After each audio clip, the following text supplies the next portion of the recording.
జై శ్రీరామ్ స్వామి.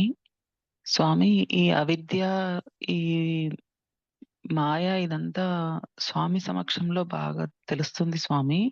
లేని దాన్ని ఉందన్నట్టుగా కనబడుతుంది అని. కానీ ఈ సత్సంగం అయిపోగానే మళ్ళీ మామూలయిపోతుంది స్వామి. ఇది నిలబడడానికి ఏం చేయాలి స్వామి? ఇదేనమ్మా ఇప్పుడు మనం నిత్యం చెప్పుకుంటున్నదే. ఇప్పుడు గిరిధారి చెప్పిందే. సద్గురువుని ఆశ్రయించి మార్గానికి నిన్ను అంకితం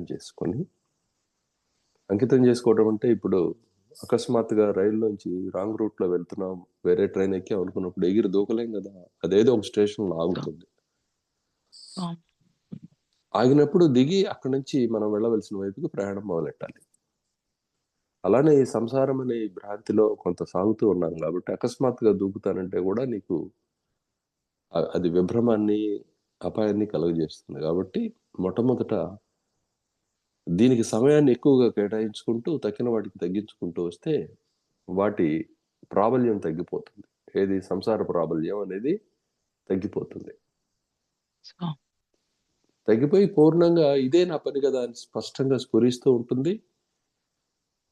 హ్మ్. అపరాధ భావన లేని స్థితి కలుగుతుంది. ఏంటి అపరాధ భావన అంటే, ఉదాహరణకి నీ స్థితినే తీసుకో. వసుంధర ఇక ఈ పనిలో ఉంటూ నువ్వు మిగతావి పట్టించుకోకు మాకంటే మా ఆయన స్వామి. సంగతేంటి? మా పిల్లల సంగతేమిటి?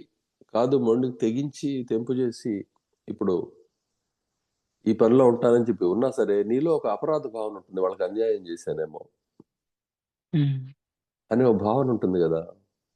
స్వామి. అది ఎందువల్ల వస్తుంది? వాళ్ళున్నారని చెప్పి నీకిప్పుడు అనిపిస్తున్నది గాబట్టి